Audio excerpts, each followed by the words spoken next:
Welcome in, everybody, to another podcast. Judi, tell us what we're talking about today. So today we're going to have a great show. We're going to talk all about why your pharmacist is a key and instrumental part of you aging well. Sounds good. We'll be right back. Welcome to the Cogni-Thrive podcast, where we help you understand the signs of early cognitive decline and the many ways available to keep your brain healthy.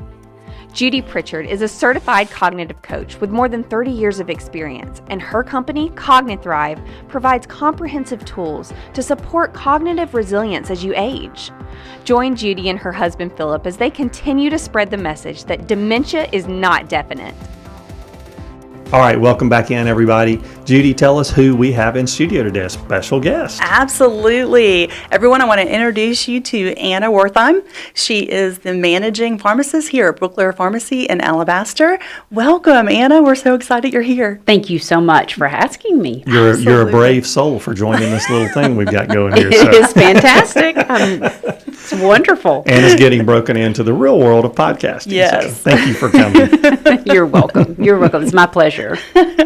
So today what we want to talk about a little bit is when people are especially initially concerned that they might be having some changes happening in their brain, how to get started on their process of discovery and figuring out exactly what that is. And one of the things that plays a big role is the current medications that they're taking, even supplements.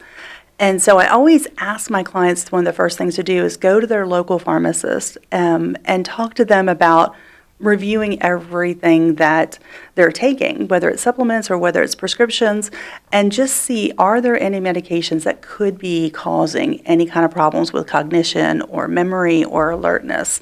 And is this something that you regularly do? Sure. We are always happy to see people coming in of all ages. If people don't get all of their medications from one pharmacy, we sometimes have that issue. We have different doctors prescribing for people, and they may not all be on the same page. So I've been doing this for 32 years. So when I think back to my early years of even pre-pharmacy school training in the 80s, when I worked for a very small hometown pharmacy in Oneonta, Alabama, we would do what they call brown bag day, where seniors would literally load up all of their prescription bottles into a brown bag, bring them to a table in the pharmacy, and the pharmacist would sit there one-on-one and review all of those medications with them. And that is a little bit of a practice that has gone by the wayside. Yeah, I was just thinking that would be fantastic if we did that again. It was literally called Brown Bag Day. Wow. Yeah. Well, and understandably so. Why? But I bet you saw all kinds of things. Oh, yes. A lot of times more than we needed to see. But it was such a great practice. And in the busy world of retail pharmacy life, sometimes it's, hard for us to take the time. But if somebody ever wants to come in, we're happy to sit down with them and look at their list of medications, see what they're on, how long they've been on them. There are a lot of factors that go into how their body changes as they age. A medicine may act a certain way in someone's 50s and 60s, but when they're in their 70s and 80s, it's a different story. They may need to look at decreasing the strength of the medication based on whether their body is metabolizing. Oh, wow. You know what, that's really interesting. There's so much more to a medication review than what I've even considered. Oftentimes, the standard, once you look over a medication, you want to make sure you are only taking, let's say, one gastro medication. A lot of people hear the term PPIs for a medication that people take for their GI distress. Mm-hmm. So you would look for multiple medications that may be doing the same thing. I mean, would be the most obvious. And then you're going to look for drug interactions. And then you're going to look for which of these medications could be causing excessive drowsiness, or a lot of our seniors have trouble sleeping. Well, they may be taking something earlier in the day that may be keeping them awake at night. So, good point.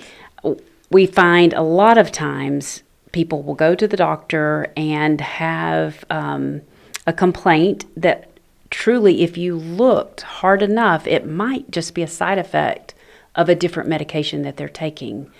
So you have medications being added on a daily, weekly, monthly basis that just adds up over time, when maybe if we just changed medication number one, that problem might go away. Oh, yeah, that's a great point.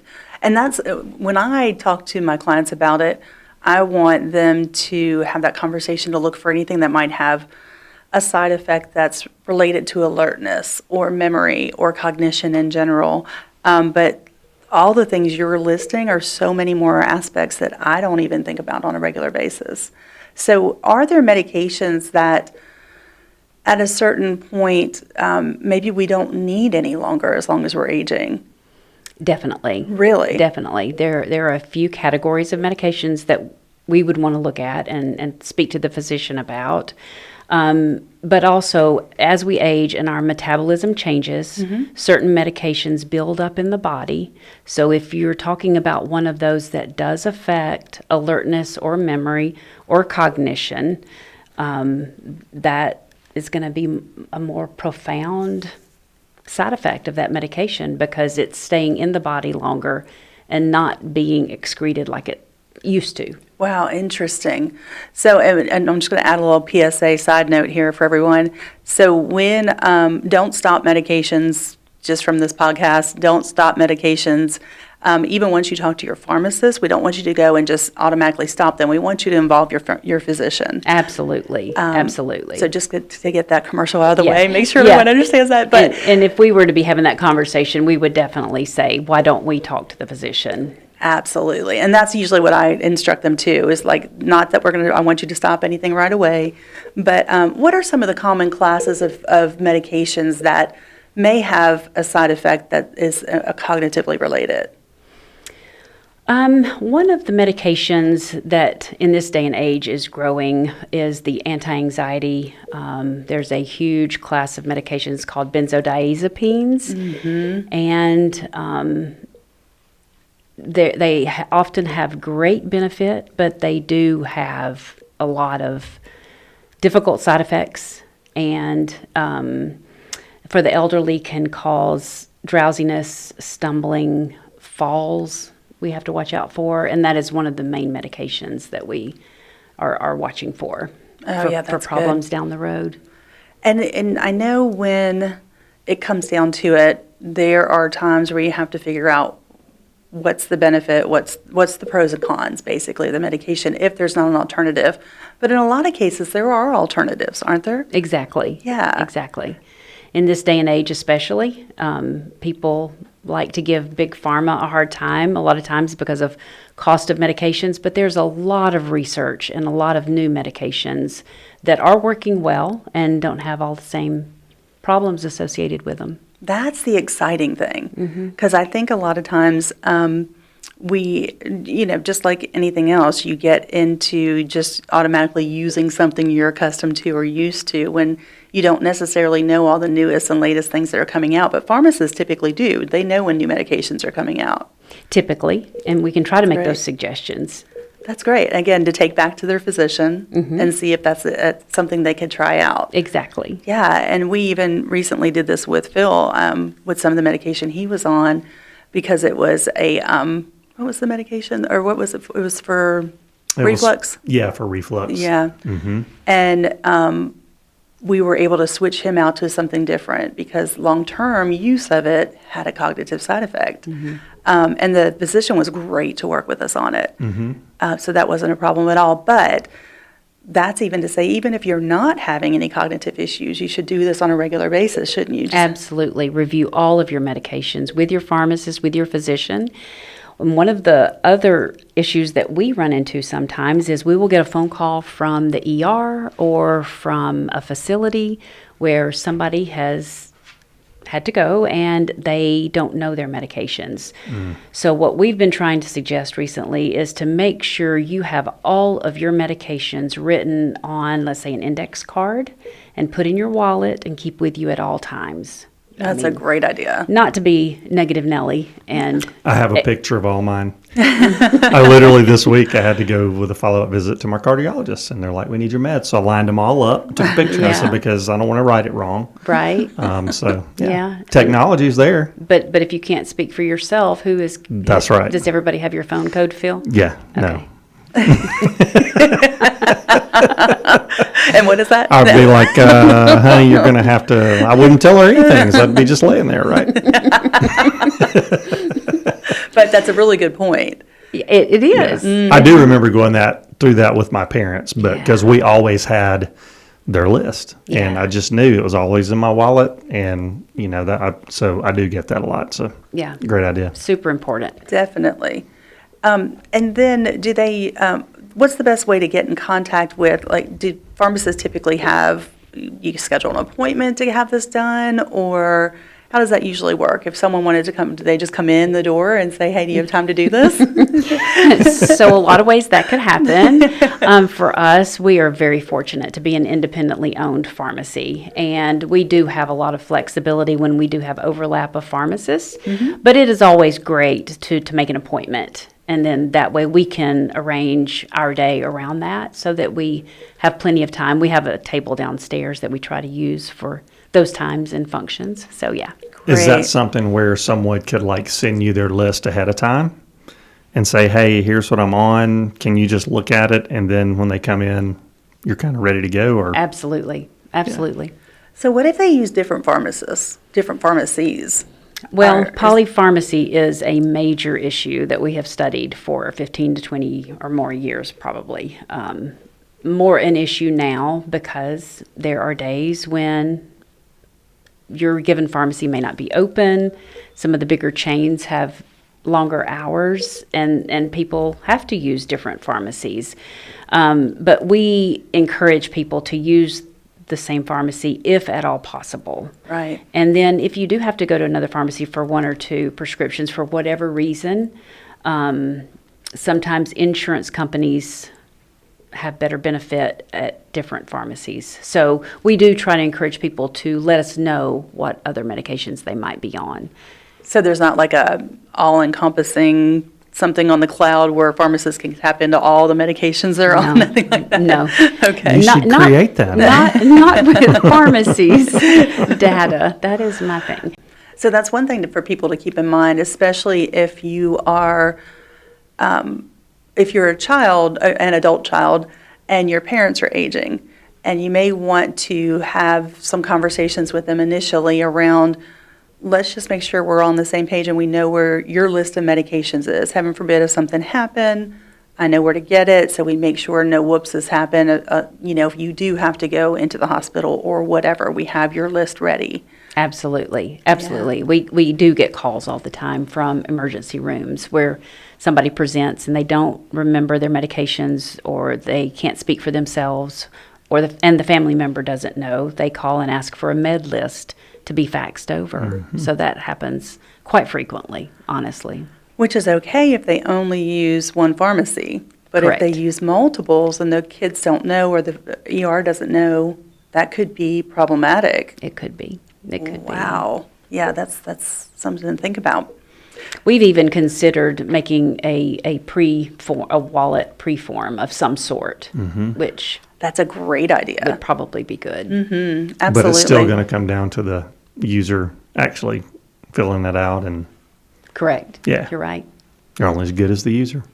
So I appreciate you bringing pharmacy awareness to the table. I know. I'm excited. I am really excited. And we're going to have you back because I have several other topics that I want to discuss with you.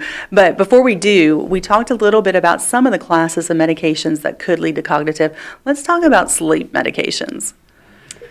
So that's probably the number one thing that I see on my client list are some sleep medications, as well as when I'm doing speaking events that I get asked about sleep medications. Sleep is a primary topic of discussion, and we know it's critically important for brain health. We know it's critically important for fighting against plaque that may be growing. But at the same time, I'm concerned a little bit about people that want to look for a quick answer, which may be medications. Correct. Because I know a lot of the sleep medications, especially the older ones that are so still seem to be popular and getting prescribed, have cognitive side effects. Sure. It is such a difficult subject to address with patients.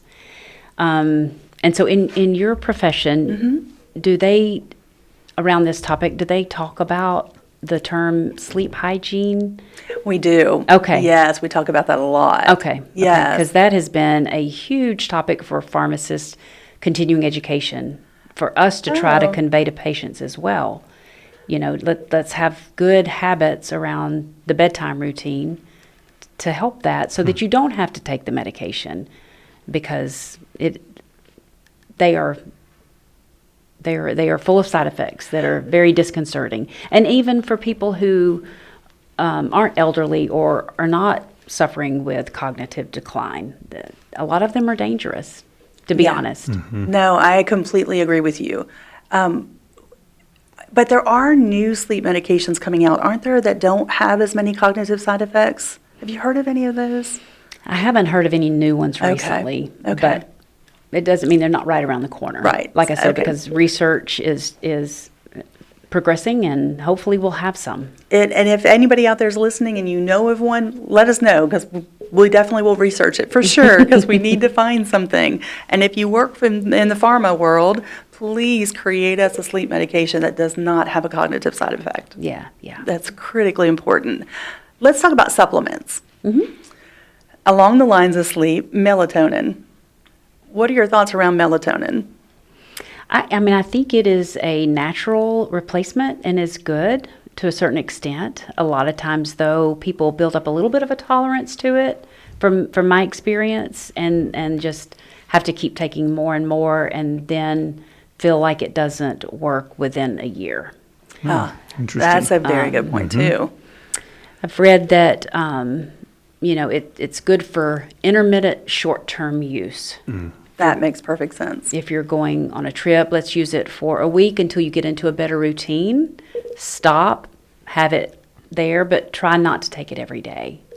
That's a great point. I have a client recently that has had a little bit more challenges than normal with short-term memory, and they use melatonin in the evening, just the regular melatonin, but then if they wake up in the middle of the night, they take a slow-release melatonin to try and get back to sleep. And I'm worried a little bit. I'm wanting, in fact, we've talked about this. She's going to start tracking it for me to see if that could be causing a lingering effect, because some medications will do that depending on what time you take it, right? They may not come out of your body and your system as quickly in the morning, so you may feel more groggy. Does that happen? Yes. And I would suggest, if we were having that conversation, the possibility of flip-flopping that.